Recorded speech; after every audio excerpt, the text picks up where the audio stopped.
Most people completely overlook this. A major American retailer once tried an experiment where every single price in the store was already fair. No fake markups, no coupons, no games. Just honest, permanently low prices. It should have been a dream come true for shoppers. Instead, sales collapsed so fast the company lost close to $1 billion in a single year, and the CEO was fired within 18 months. The problem wasn't the prices. It was that removing the discount removed the reason people wanted to buy at all. Here's what's actually happening in your brain every time you see a red sale sticker.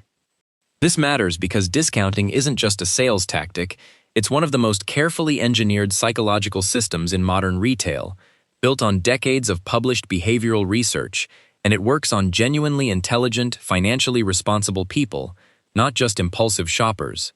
By the end of this, you'll understand exactly why a fake original price can make you spend money you weren't planning to spend. Why some of the biggest names in retail have been formally investigated for how they price things, and why simply being honest about pricing, as one company found out the hard way, can actually be worse for business than the manipulation itself. You'll also come away with a genuinely useful, one-question habit for cutting through the whole system at checkout, without needing to memorize a single regulation. Everything in this video is drawn from published behavioral economics research, Federal Trade Commission enforcement records, consumer protection investigations, and documented corporate financial history, not opinion or speculation. This is educational content, not financial advice, and understanding these tactics is meant to help you make more informed spending decisions, not to shame anyone for having ever fallen for one. Because as you'll see, this is designed to work on nearly everyone. Let's start with the single mental shortcut underneath almost every discount you've ever seen, because once you understand this one concept, the rest of the video will click into place quickly. It's called the anchoring effect, first formally documented by psychologists Amos Tversky and Daniel Kahneman in a landmark 1974 study. In one of their earliest experiments, they asked participants to estimate what percentage of United Nations member countries were African nations. But first, they spun a wheel rigged to land on either a low number or a high number, completely at random, and asked participants whether the real answer was higher or lower than that number. The wheel's number had absolutely nothing to do with the actual answer. It shouldn't have mattered at all. But participants who saw the high random number guessed significantly higher percentages than participants who saw the low number, purely because that first number had lodged itself in their brain as a reference point. Picture Alex, a hypothetical shopper walking past a jacket tagged at $200, crossed out, with now $99, written beneath it. Alex has no independent idea what that jacket is actually worth. But the $200 figure is now sitting in Alex's head as the real price, which makes 99 feel like a steal, regardless of whether the jacket was ever seriously sold for $200 anywhere. This anchoring effect shows up in places far beyond clothing racks, too, which is part of why it's so easy to underestimate how often it's working on you. Restaurant menus frequently place their single most expensive dish at the very top, not necessarily because owners expect many people to order it, but because its price quietly resets what feels reasonable for everything listed beneath it. A well-documented real-world case involved a premium home appliance brand that saw sales of its existing $275 bread maker rise significantly after the company introduced a new, more expensive $429 model alongside it. Not because customers switched to the pricier option in large numbers, but because the original product suddenly looked like the reasonable choice by comparison. Researchers call this closely related tactic the decoy effect, introducing a third, deliberately less attractive option specifically to make one of the other two choices look better, without that third option needing to sell well, or sometimes at all. The Federal Trade Commission has had formal guidelines against deceptive pricing since the 1960s, and the rule is straightforward in principle. A retailer can only advertise a was price if the product was genuinely, actively sold at that price, for a reasonably substantial period of time.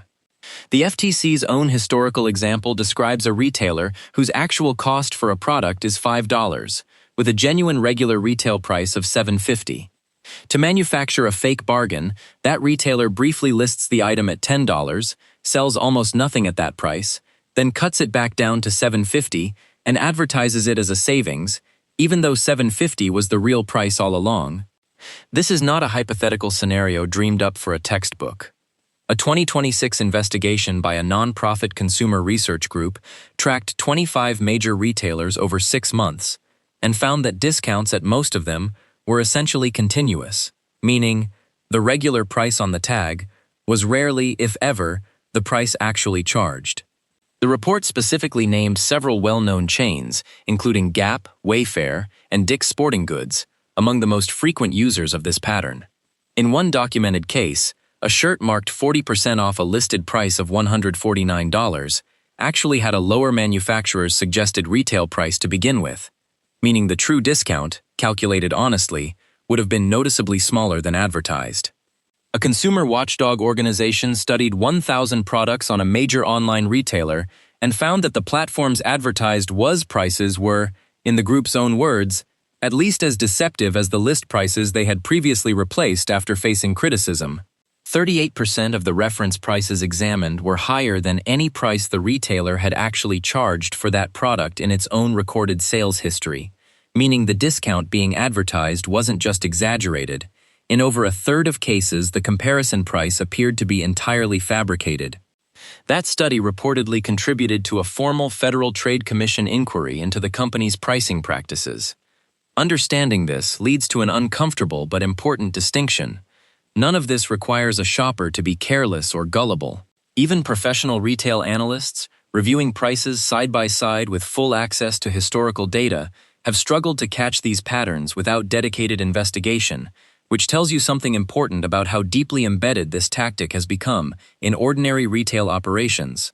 The competitive dynamics here matter too, because nearly every major retailer relies on some version of this system. A single company choosing to stop, as we're about to see, doesn't get rewarded for honesty. It simply loses the promotional signal is gone. It's called loss aversion, and it comes from the same body of research, formalized by Kahneman and Tversky in their 1979 prospect theory paper. The core finding: the pain of losing a fixed amount of money is psychologically more intense than the pleasure of gaining that exact same amount. Picture Sarah, a hypothetical shopper, comparing two identical products. Product 1 is simply priced at $80. Product 2 is priced at $100, marked down by $20 to the same $80 final price.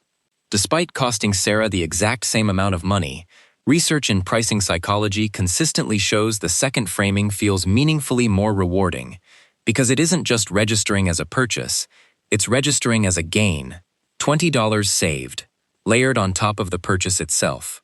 Retailers understand this distinction precisely, which is why the receipt at the bottom of many transactions doesn't just show what you paid, it shows what you supposedly saved, turning every checkout into a small, printed reminder of a win rather than simply a transaction. In early 2012, a major American department store chain, under a new chief executive freshly recruited from Apple's retail division, announced what it called fair and square pricing. The idea, on paper, sounded like exactly what a rational shopper should want: permanently lower, honest prices, with the constant cycle of coupons and inflated sales eliminated entirely. The company's own leadership framed traditional retail pricing bluntly, describing the old system of fake prices, designed purely to make markdowns feel more exciting. The new pricing rolled out nationally, without any regional testing beforehand, a decision the CEO defended at the time, by noting that Apple hadn't tested store concepts regionally either. The results were immediate and brutal. Comparable store sales fell nearly 19% in the first quarter alone, and by the fourth quarter of that year, they had collapsed by nearly 32%. The company's own chief operating officer later admitted, in his words, that leadership did not realize how deep their customers were into using coupons. The CEO himself, reflecting on the failure, used a memorable phrase. He said coupons had functioned like a drug for shoppers, one that genuinely drove store traffic, and removing that drug entirely, rather than freeing customers, had simply left them with no reason to walk through the door. The company lost roughly $1 billion in the first year of the experiment. The CEO was removed from his position within 18 months, and the chain spent years afterwards slowly reintroducing the exact promotional cycle it had tried to eliminate, and its stock, which had traded in the upper 30s before the experiment began, spent years afterward struggling to climb back into the single digits. Who actually bears the cost of a system built this way? In practice, nearly everyone shares it. Retailers spend heavily on markdown infrastructure, pricing software, and promotional marketing, rather than simply setting one honest number. And those operational costs get built into the baseline price structure across the board, meaning even shoppers who never chase a single sale are still indirectly paying for the system that produces them. The discount itself is often not primarily about the money saved. It's about the experience of hunting for and finding a deal, a small, repeatable sense of having outsmarted the system. Behavioral researchers describe this using a concept called transaction utility. Distinct from the straightforward value of the product itself, the pleasure a shopper gets specifically from the perceived quality of the deal, separate from how much they actually needed the item in the first place. This becomes even more important when you realize why permanently low, honest prices can genuinely underperform a system of inflated prices with frequent markdowns, even when the honest system results in a lower average price paid across the year. The department store's failed experiment wasn't just a pricing mistake. It accidentally ran a real-world test of exactly this theory at massive scale, and the theory held. There's another psychological layer stacked directly on top of the anchoring and loss aversion effects, and it's the one most commonly deployed around major shopping events, and it works through urgency rather than price comparison. Scarcity and time pressure short-circuit the slower, more deliberate part of decision-making, pushing shoppers toward the faster, more instinctive part of the brain. A countdown timer on a checkout page, a banner reading, "Only 3 left in stock," or the specific framing of a limited purchase window all trigger the same underlying fear. Not the fear of paying too much, but the fear of missing an opportunity entirely. One frequently cited real-world campaign example, a fast food chain's regional promotion capping how many meals a customer could buy at a discounted bundle price, reportedly increased sales substantially by making the limit itself feel like part of the deal's value, rather than a restriction on it. Picture Emma, a hypothetical shopper scrolling a checkout page displaying only 2 left in stock, beside an item she'd been mildly considering for weeks without urgency.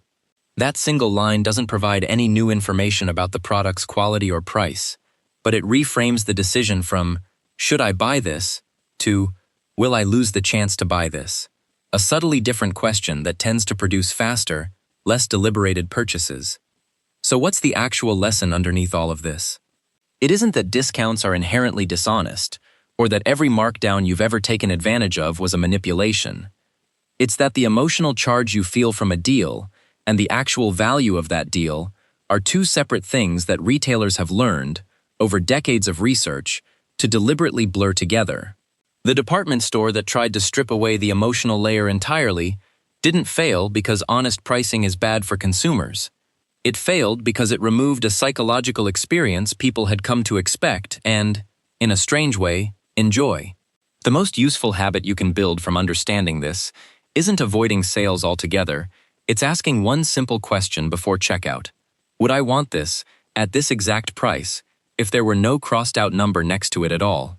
That single question doesn't require distrusting every retailer or memorizing FTC regulations. It just interrupts the automatic anchoring and loss aversion loop for long enough to make a genuinely independent decision. If this kind of breakdown changed how you'll look at your next sale sign, hit like, subscribe for more grounded looks at the psychology behind everyday spending, and let me know in the comments the last discount that you're now suspicious you fell for.